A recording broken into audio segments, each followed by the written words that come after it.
South India shopping mall లో blockbuster ఆషాఢం #1 kilo sale. Welcome to iDream channel. This is Pawan.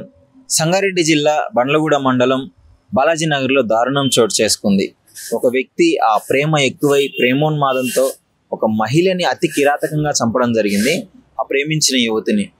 ఏం జరిగిందంటే police వాళ్ళ ఇన్వెస్టిగేషన్ లో తెలిసింది ఏంటంటే రమ్య అనే యువతిని ప్రవీణ్ అనే యువకుడు గత 2 సంవత్సరాల నుంచి ప్రేమించడం జరుగుతుంది. కొద్ది రోజుల ముందే వాళ్ళ ఇంట్లో పెళ్లి సంబంధాలు అయితే చూడటం జరిగింది. పెళ్లి సంబంధాలు చూస్తున్న ఆ క్రమంలో ఆ యువకుడు ఇక అతి కోపంతో రగిలిపోయి వెంటనే నన్ను తప్ప ఇంకెవరిని చేసుకోకూడదు అని చెప్పేసి ఆ విచక్షణ రహితంగా ఆ యువతి వాళ్ళ ఇంటికి వెళ్ళేసి అతి కిరాతకంగా పొడిసి చంపి అతను కూడా సూసైడ్ చేసుకునే ప్రయత్నం అయితే చేసినాడు. సో సూసైడ్ చేసుకున్న ప్రయత్నంలో వెంటనే ఆ పొడుచుకున్నప్పుడు ఆ స్థానికులు గమనించి వెంటనే హాస్పిటల్కి అయితే తీసుకెళ్లడం జరిగింది. దగ్గరలో ఉన్న గవర్నమెంట్ హాస్పిటల్కి తీసుకెళ్లే ప్రయత్నంలో ఆ వ్యక్తి కూడా దారిలోనే చనిపోవడం జరిగింది. అంటే ఈ మధ్య కాలంలో ఎక్కువగా ప్రేమోన్మాదాలు ఎక్కువైపోయాయి. ఒక మనిషిని మనం ప్రేమించామంటే వాళ్ళు ఇంకా ఎక్కువ రోజులు బతకాలి, సంతోషంగా జీవించాలని కోరుకుంటాము. కానీ ఇది ప్రేమ అనే ఇలాంటి విచక్షణ రహితంగా ఆ దారినే ప్రేమ అనుకొని వెళ్ళి పాప ఆమెను చంపింది కాక ఇతను కూడా చనిపోవడం జరిగింది. సో ఎందుకు ఈ విధంగా చేస్తున్నారు యువత కూడా అర్థం కావట్లేదు. డిగ్రీ చదువుతున్నాడు ఆ యువకుడు, మంచిగా చదువుకొని జాబ్ చేసుకొని కన్న తల్లిదండ్రులు మంచిగా చూసుకునే ఆలోచన ఆ టైంలో ఉండాలి. కానీ ఇష్టం వచ్చినట్టు అమ్మాయిల చుట్టూ తిరిగి ఈ విధంగా ప్రేమ పేరుతో వాళ్ళే మోసం చేసుకుంటున్నారు. ఇప్పుడు ఆ యువతి తల్లిదండ్రులకి తీరని శోకం మిగిలింది. తండ్రి పాపం కింద పడి కొట్టుకొని ఏడుస్తున్నాడు. ఆ శోక సముద్రంలో మునిగిపోయాడు. నా కూతురు లేదు అని చెప్పేసి ఆ పిల్లకి పాపం మంచిగా రమ్య అనే యువతికి ఆ పెళ్లి చేసుకుని ఘనంగా పెళ్లి చేసి అత్తారింటికి పంపించాలని చెప్పేసి ఎన్నో కలలు కన్నాడు. ఇప్పుడు ఆ కలలు మొత్తం ఆశల్ని అడియాశలు అయిపోయాయి తండ్రివి.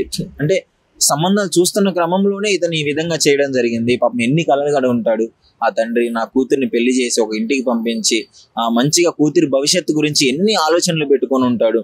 కానీ ఇలాంటి కొంతమంది మూర్ఖుల వల్ల, మూర్ఖులనే చెప్పాలి, మూర్ఖుల కంటే ఇంకేమైనా ఉంటే ఈ విధంగా కూడా చెప్పుకోవచ్చు. ఎందుకంటే అనుకొని ఆ యువతిని చంపి ఇతను చంపి ఏం సాధించాడు? ఎవరికి ఉపయోగం ఇప్పుడు ఇతను ప్రేమించడం వల్ల? ఒకవేళ నీకు అంతగా ప్రేమ ఉంటే తల్లిదండ్రులను ఒప్పించే ప్రయత్నం చేయాలి, ఆ మహిళని ఒప్పించుకోవాలి, ఈ విధంగా చేయాలి. కానీ ఇష్టం వచ్చినట్టు ఇలా చంపుకుంటూ పోతే ఈ సమాజం ఇంకా ఎటు వెళ్ళిపోతుందో అర్థం కావట్లేదు. సో ఇప్పుడు ఎవరిని శిక్షించలేము.